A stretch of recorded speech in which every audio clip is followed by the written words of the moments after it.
Hi, I thought I'd continue on the vein in which I left off previously. Now, difficult as this is, I feel compelled to I feel compelled to continue. So here we go. Yes, we're talking about the ADD brain, the immaturity and the impulsivity that carries well deep into adult life, much further in than a mentally normative person's. We're talking about the traps from my behaviour that I just seemed doomed to walk into, no matter how obvious the warning signs and how literal the warnings were. Perception. How we reinforce what we want to see. We selectively confirm things that affirm the dream and ignore things that might damage it. In those early years, up until you're like almost 30, sadly, for an ADD brain, there are many traps that you fall into. A huge one for me was bad company, addiction. Thank God I never gambled. I don't want to gamble. Fuck that. And finally, with age, like I'm sitting here and I'm like deciphering this in my bumbling, unique, special way. But I cannot guarantee that I will not fall right back into any of these traps at any time. There's no guarantees of anything. Like the sage Randy Savage said, the only guarantee in life is there are no guarantees. So I've spent a lot of my life stupiding hard, and stupiding deliberately. Or it's just stupiding, with wanton disregard to consequences, and then always they seem to catch up. So, pouring with rain. The footpath into school is in a terrible state. Like, they build this like 15 billion trillion pound super school to drag us out of a stupid village mentality Stone Age. But that's not going to that's going to happen slowly. Like, that'll take a couple of generations. But unfortunately, the infrastructure around the school isn't great. Like, they focused on like the important things, the most important things at the time, and then the school was established, built through it, COVID, finished, and then it's like they've just like moved on for the plan, and like one or two accesses to the school are finished, but the third one, the hard one, they've left, and it's a terrible bit of road. There's like it leads to like the centre of a shit little village and up to one of the most isolated schemes, which is notorious. It's the only walking route. You've got stinking lorries just charging up and down that road. Like, it is utterly assaultive and disgusting. And then you go into the school road, all the 20 mile an hour signs have fallen off the lampposts, so the cars don't even know it's supposed to be 20.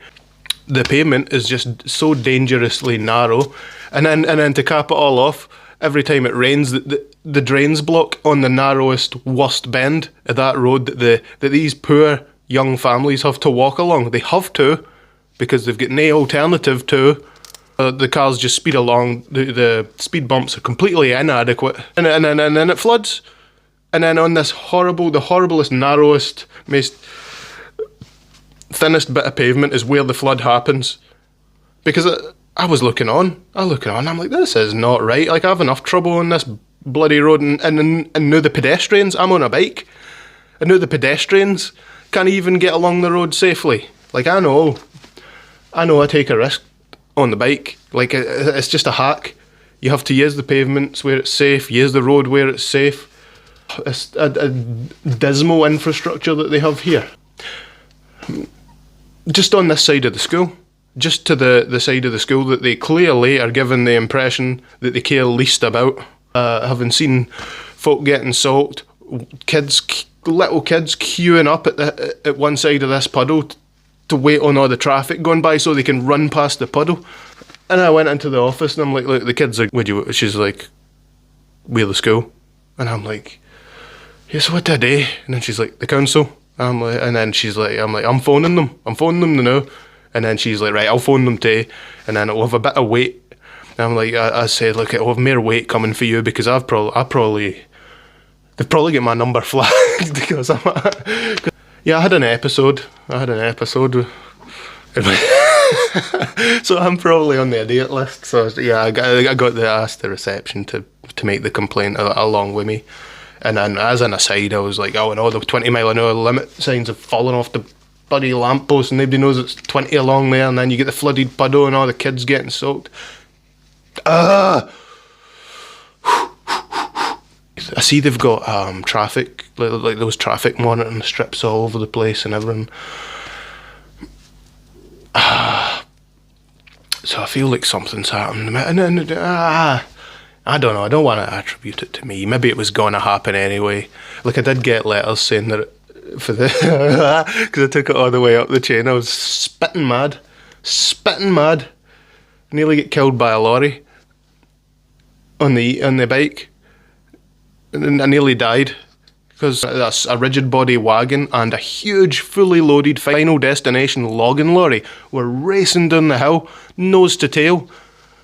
And they didn't see my e-bike, which was like behind a parked car. So they've came racing round nose to tail, and then the lorry in front's blasted the horn to warn the lorry behind that there's something there, and then he's went out away out on the wrong side of the road and ramped over the speed bump and went around me, and then this Jesus Christ and logging lorry just comes.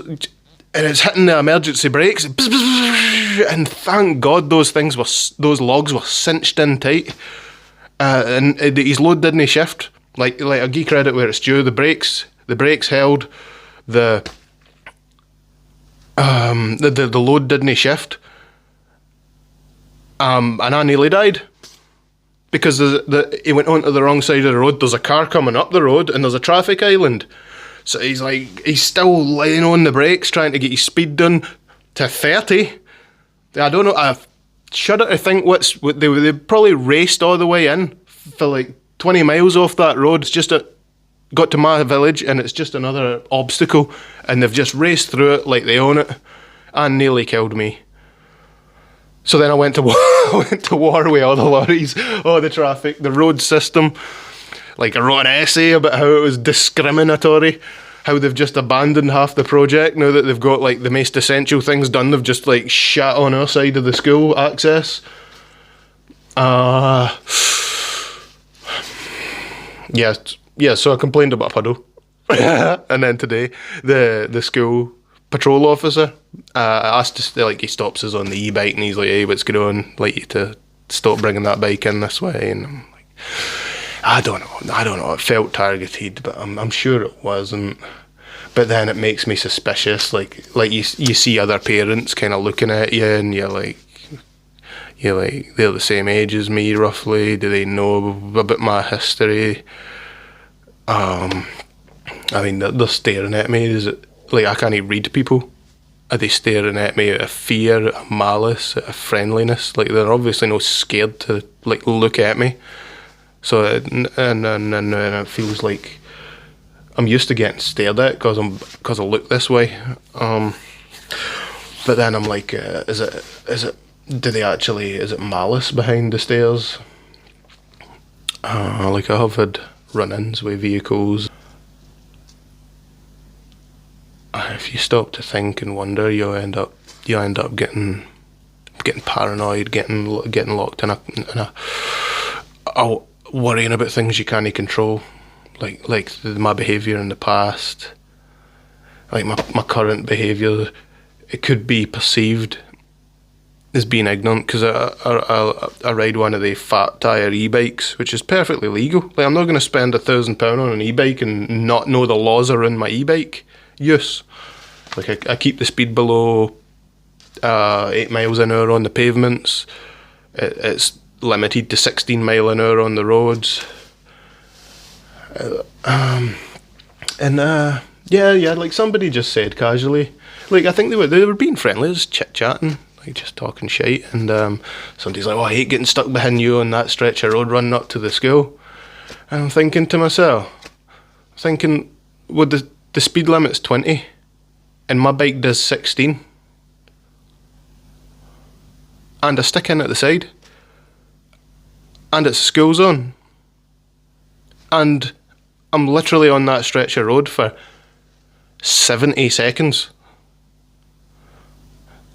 But that's what the person hated. And I'm just saying...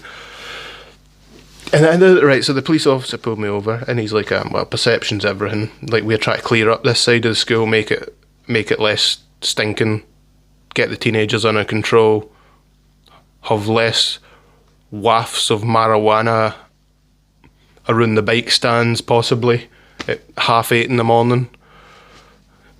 Like, it would be nice. And it's me that raises that. I've been in and complained about the weed smell at the back of the school many a time. And it made me think of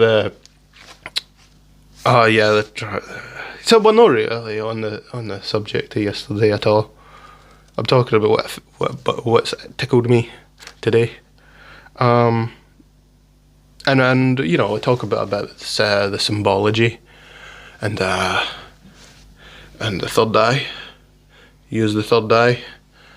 And the stinking hippies are like, oh, that's an internal eye. Oh, you got to look into yourself. I don't think it is. Or it is. It can be. Like, these symbols can mean many, many things. And I think to an ADD person, the third eye is an external eye. It is the eye of perception of others. Oh, that's what the third eye meant to me this morning. And the third eye was, like, I'm always kicking up a stink about the state that there's a litter, the road's a mess, kids are getting splashed, cars are speeding, lorries are racing. And all the while I'm riding in on my horrible fat tyre rat bike in the school grounds. And he's like, yeah, it's about perception. Like, yeah, it's like I appear to be breaking the law on my perfectly legal honking fat tyre bike that I ride really carefully in the school grounds, especially because I know. And what he had to do, he had to pull my perspective from me, because I'm like, yeah, I'm legal. I'm not doing any harm. I've hacked the school run. Maybe people get the hump, and it looks bad. A policeman standing there, and then me zooming by, appearing to zoom by on what appears to be a nasty, ratted out e-bike. And he's like, yeah, and perception's everything. And and I felt targeted. I wasn't hostile. I was standoffish because I know I'm in the right, and then he's asked me to do this wee extra. And and all he could do was ask. And he's right. I mean, he's like, oh, I could look at the bike and I'm like, yeah, well, good luck with that, pal. It's totally legal. I know the law. So then it comes down to, like, just comply. Please comply. And I agreed. But then, you know, and I'm like, yeah, I'll go around the top way, I'll park at the bike stands, we'll not go through the grounds like this again. And he's like, cheers, buddy. Pats me on the shoulder. I'm like, yep, success. And then I rode away. I rode away on the e-bike. Like, I just fucking forgot. Immediately just like, doop-a-doop-a-doop. Away I went on the fucking e-bike. And I got like 20 metres back, and I'm like, I bet you he's looking at me. I jammed it to a stop, then hopped off. I'm like, oh no, we just rode away. Ah! But yeah, he didn't mean like immediately. Obviously, he means from now on. But yeah, like the emotional roller coaster that you go through on a school run is fucking insane.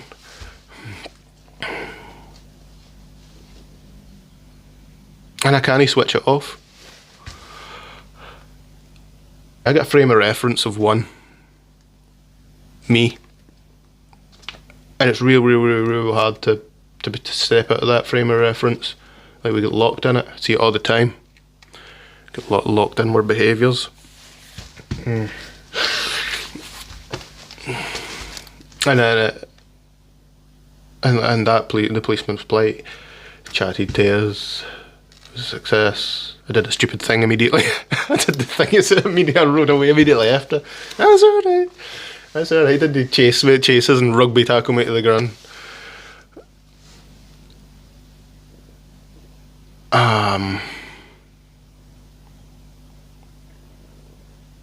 Yeah, and I think this maybe particularly an ADD thing. Maybe slightly more particular to your ADD brain that we do these impulsive things, and like the bit of the brain that just does things. I like suppress it. I got abused for it for when I was a kid. Just talking gibberish, talking shite, yapping nonsense. Like there are things that get said to me, and then I just stopped allowing myself to feel good. And like it's dangerous to feel good. I'll not feel anything.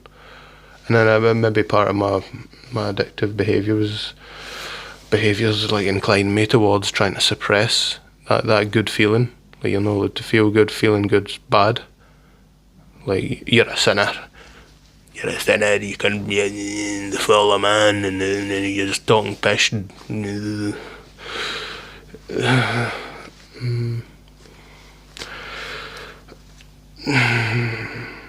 So yeah, this is probably a good reason that I enjoyed cannabis so much. It unlocked a part of my brain. And I enjoy alcohol so much. It's just depressant. It makes you feel dumbs all those crazy emotions. Makes you just, yeah, that's what we need. That's what we need. Like, that's what we don't get with the pub life anymore. Along with like a lot less stabbings, but we get a lot less that dumbing ourselves down with ethanol to find the common ground. Why I was always such a binge drinker. I was always the drunkest, the fastest. Like, yeah.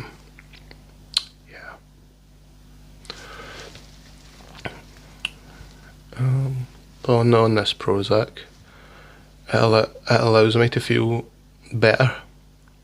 But there's always a shadow of doubt. What's the real me? Am I any of these things? Am I the kid that couldn't shut up, that was always just getting told that he talked pish and to shut up? Am I the depressed kid that wouldn't let himself feel good because it's dangerous to feel good? Am I the out of control young adult just going hell for leather and fuck the consequences and expecting fully to be dead by 30? Like honestly expecting to be dead by 30.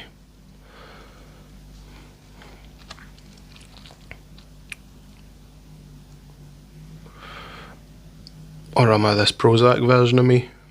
I mean, the Prozac version of me seems level. It seems like my mind and my body are synchronised.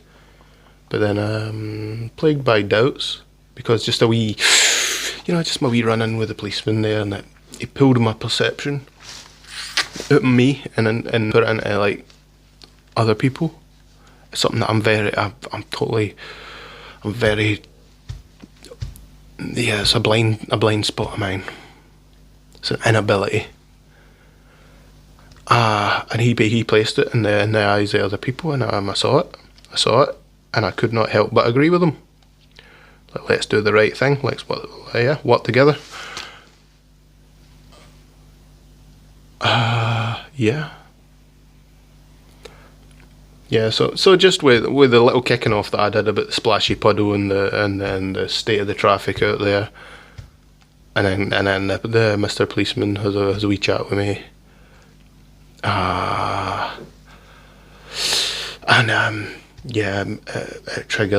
It triggered me to think about these things, and I thought I would share them. Just in case there's a single other person out there. I mean, there's going to be somebody that millions of people that are exactly like me, and there's going to be millions of people that are degrees of me.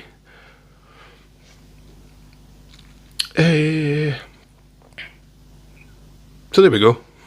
A little chat for y'all. A little chat in the morning. I need to go and get coffee. Peace out.